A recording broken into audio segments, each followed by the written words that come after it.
নমস্কার বন্ধুরা, রাধে কৃষ্ণ রাধে কৃষ্ণ। তো আজকে তো পার্শ্ব একাদশী, তো তার জন্য সবাইকে জানাই অনেক অনেক শুভেচ্ছা এবং ভালোবাসা। এই একাদশী বিজয়া মহাদ্বাদশী স্পর্শ করেছে, তার ফলে একাদশীর মাহাত্ম্য অনেক বেড়ে গিয়েছে। আজকের দিনে যারা যারা একাদশী পালন করেছেন তাদেরকে জানাই অসংখ্য অসংখ্য ধন্যবাদ।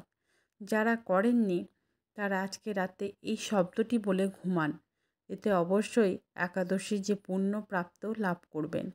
আজকের দিনে ভগবান অনন্ত যোগনিদ্রায় পার্শ্ব পরিবর্তন করেন, তাই আজকের রাতে বন্ধুরা আমাদের ঘুম ভাগ্য পরিবর্তন করে দিতে পারে। শুধু আজকের রাতে ঘুমানোর আগে এই সামান্য শব্দটি বলে ঘুমান। ব্রহ্মাণ্ডের যে পজিটিভ এনার্জি ও ভগবান মা লক্ষ্মী এবং নারায়ণের কৃপায় আমাদের জীবনে এসে পড়বে কৃপা। প্রত্যেক একাদশী ভগবান বিষ্ণু ও মা লক্ষ্মীকে অর্পণ করা হয়। নতুন বছরকে সুন্দর করতে আজকের দিন ও রাতের ভূমিকা অনেক বেশি। শাস্ত্র বলেছে যে আজকের দিনে ভগবান বিষ্ণু ও মা লক্ষ্মীর আশীর্বাদ নেওয়া উচিত। এতে 2024 সালে প্রত্যেক কাজে সফলতা আসবে। মা লক্ষ্মীর কৃপায় ঘরে সুখ শান্তি আর্থিক উন্নতি হবে। এবং এই একাদশী পালন করেছেন যারা বা নাই করেছেন, তো সবাই এই জিনিসটাকে নিয়ে ঘুমান এবং এই সামান্য শব্দটি বলে ঘুমান। এবং এই যে রাধাকৃষ্ণের যে নামের মহিমা সেটাকে ভক্তি ভরে শ্রবণ করুন। তাহলে কি হয় না হয় এই ভিডিওতে কিন্তু প্রত্যেকটাই কথাই বলবো। তো চলুন প্রথমে রাধাকৃষ্ণ নামের মহিমাটা আগে শুনুন। একবার এক সাধুর কাছে এক ব্যক্তি আসলো। সাধুর কাছে গিয়ে সেই ব্যক্তি বলল, সাধুজি, আমার একটা ছেলে আছে, ও কোনো ভগবানকে মানে না, না কোনো পুজো পাঠ করে। যখন ওকে কিছু বলি ও বলে কোনো সাধু সন্তকে সে মানে না। আপনি কিছু করেন সাধুজি। সাধুজি বললেন, ঠিক আছে, আমি তোমার ঘরেই যাব। একদিন সাধুজি ওই ব্যক্তির ঘরে গেলেন আর তার ছেলেকে বললেন, বেটা একবার রাধা বলো। ছেলেটা বলল, আমি কেন বলবো? সাধুজি অনেকবার বললেন একবার রাধা নাম বলার জন্য। শেষে ছেলেটি বলল, আমি রাধা কেন বলবো? সাধুজি বললেন, যখন তুমি মরে যাবে তখন তুমি যমরাজকে জিজ্ঞাসা করো একবার রাধা নাম বলার কি মহিমা। এটা বলে সাধুজি চলে গেলেন। একদিন ছেলেটি মরে গেল। সে যমলোকে গিয়ে যমরাজকে জিজ্ঞাসা করলো, আপনি আমাকে বললেন একবার রাধা নাম বলার মহিমা কি? যমরাজ বলল, আমি তো জানি না কি মহিমা, মনে হয় ইন্দ্রদেব জানে। চলল ওনার কাছে। ছেলেটি দেখলো যমরাজ কিছু বলল না। তখন সে যমরাজকে বলল, আমি এমনিতে যাব না, পালকিতে যাব। তখন পালকি আনা হলো। ছেলেটি পালকি বাহকদের বলল, আপনারা যান, যমরাজজি আপনাদের ওদের জায়গায় পালকি নিয়ে আসুন। যমরাজ চলল, ইন্দ্রের কাছে এলেন। ইন্দ্র বলল, এ কোনো বিশেষ লোক নাকি? যমরাজ বলল, এ পৃথিবী থেকে এসেছে আর একবার রাধা নাম করার কি মহিমা জানতে চায়। আপনি বললেন ইন্দ্রদেব, আমি তো জানি না। ইন্দ্রদেব বললেন, মহিমা তো অনেক আছে, আমি শুনেছি, তবে বলতে পারবো না। এটা বলতে পারবে ব্রহ্মাজি। ওই ছেলে ইন্দ্রদেবকে বললেন, দেবরাজ আপনিও আসেন, পালকিটা নিয়ে চলেন ব্রহ্মলোকে। ব্রহ্মাজি বললেন, এটা কোন মহান ব্যক্তি যাকে যমরাজ দেবরাজ পালকিতে নিয়ে এসেছে? ব্রহ্মাজি বললেন, এ কে? তো যমরাজ বলল, এই পৃথিবী থেকে এসেছে আর জানতে চাই একবার রাধা নাম করার কি মহিমা। ব্রহ্মাজি, আপনি তো নিশ্চয় জানেন।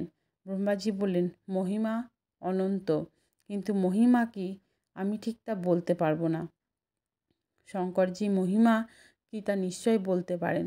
ওই ব্যক্তি মানে ছেলেটি বলল, ব্রহ্মাজি, পালকিতে তৃতীয় বাহক রূপে আপনি দয়া করে চলেন।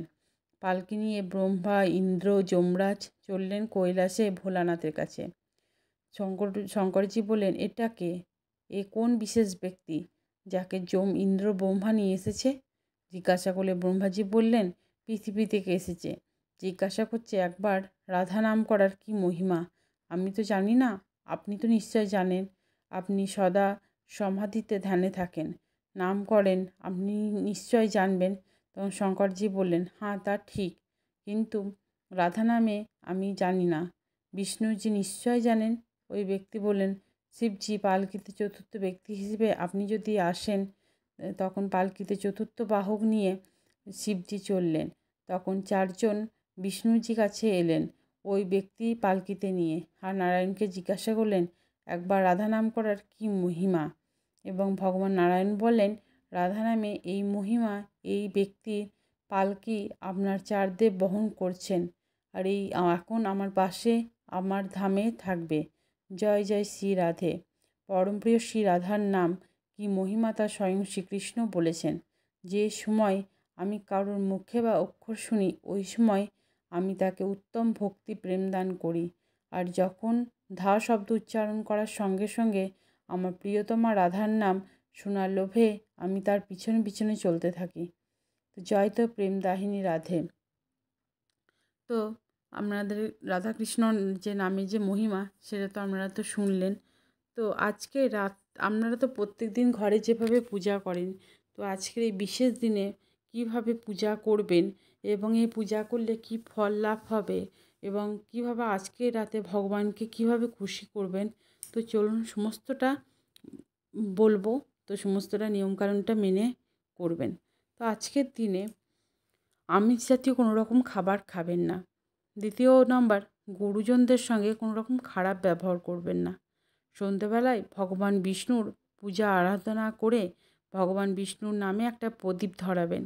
আর হাতে সামান্য একটু গঙ্গা জল নিয়ে একটি সংকল্প নিয়ে আপনার যে মনের যে বাসনা সেটাকে পূর্ণ করার জন্যে একটি মন্ত্র 108 বার বলবেন।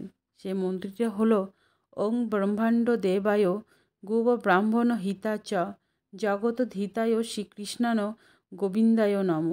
তো এই মন্ত্রটি বলবেন। আর যদি না পারেন তখন ওং নমো ভগবতে বাসুদেবায় নম এই মন্ত্রটি নিয়ে বলবেন। সংকল্প নিতে ভুলবেন না কিন্তু। আর এই দিন যারা বিষ্ণুর আরাধনা করে তারা বৈষ্ণব লোকে গমন করে, সমস্ত পাপ নাশ হয় এবং মনস্কামনা পূর্ণ হয়। জীবনে যে কারণে সমস্যাগুলি হচ্ছিল সেগুলো দূর হয়ে যাবে এবং আপনার জীবনে আসবে সুখ শান্তি। আর যারা যারা উপোস করেননি আজকে, তো তারা পরিষ্কার জামা কাপড় পরে তুলসী মন্ত্রে মঞ্চে প্রদীপ ধরাতে হবে এবং বাড়িতে যেভাবে পুজো করেন সেভাবেই পুজো করবেন। এবং ওং নমো ভগবতে বাসুদেবায় নমঃ এই মন্ত্রটি 108 বার বলবেন এবং ভগবান বিষ্ণুকে স্মরণ করে, এবং রাতে নিরামিষ আহার করবেন এবং হরে কৃষ্ণ মন্ত্র জপ করবেন এবং সেই তুলসী পাতা কপালে ছুঁয়ে ভগবান বিষ্ণুর নামে স্মরণ করে বালিশের নিচে রেখে দেবেন। এবং ভগবান বিষ্ণু মাতা তুলসীকে বলেছিলেন যে যেখানে তুলসী থাকবে সেখানে আমি বাস করব। তো আজকের দিনে ওই তুলসী এবং সকালে সেই তুলসী পাতা একটা জলাশয়ে বা কোনো নির্জন স্থানে গিয়ে সেটাকে ফেলে দেবেন। এবং আর এছাড়া আরও একটি উপায় আপনাদেরকে করতে হবে, সেটা হলো রাতে ঘুমানোর আগে 1 চামচ লবণ আপনাদের মাথার থেকে 7 বার অ্যান্টি ক্লক অনুযায়ী ঘুরিয়ে বাড়ির বাইরে গিয়ে ফেলে দেন। এটা 3-4 দিন করুন। না ছাড়া রাতে ঘুমানোর আগে 1 চামচ লবণ জলে মিশিয়ে ভালো করে হাত পা ধুয়ে তারপর ঘুমান। দেখবেন রাতে ভালো ঘুম হবে এবং রাহু এবং কেতুর যে অশুভ প্রভাব সেটা আপনাদের জীবন থেকে চলে যাবে। এবং দেখছেন যে কোনো দিন ঘরে যে ঝগড়া ঝাঁটি অশান্তি সব সময় লেগে থাকছে, তো কী করবেন? একটা কাঁচের পাত্রে সন্ধক লবণ নেবেন। এইটা ক্ষেত্রে কিন্তু সন্ধক লবণ নিতে হবে। সেই সন্ধক লবণ নিয়ে বাথরুমে রেখে দেবেন, অথবা লাল কাপড়ের মধ্যে সন্ধক লবণ বেঁধে দরজায় বেঁধে টানিয়ে দেবেন। তো এটা হচ্ছে উপায়। তো কেমন লাগলো আজকে আমার এই ভিডিওটা আপনারা অবশ্যই কিন্তু বলবেন এবং কমেন্টে লিখে দিয়ে যাবেন যে হরে কৃষ্ণ বা রাধে কৃষ্ণ বা হর হর মহাদেব বা জয় মা লক্ষ্মী বা জয় শ্রীকৃষ্ণ। তো যেটা আপনাদের ইচ্ছা কমেন্টে কিন্তু লিখে যাবেন। আর এইরকম ভিডিও পেতে আমার চ্যানেলটাকে সাবস্ক্রাইব করে পাশে থাকবেন। সবাই ভালো থাকবেন, সুস্থ থাকবেন, সাবধানে থাকবেন। নতুন একটা ভিডিও নিয়ে আবার আপনাদের কাছে আমি হাজির হয়ে যাব। সবাই কিন্তু কমেন্ট করতে ভুলবেন না। আর লাইক তো অবশ্যই একটা দেবেন। আপনাদের একটা লাইক কিন্তু আমাদেরকে অনেকটা দূর এগিয়ে নিয়ে যেতে সাহায্য করবে। রাধে কৃষ্ণ, রাধে কৃষ্ণ।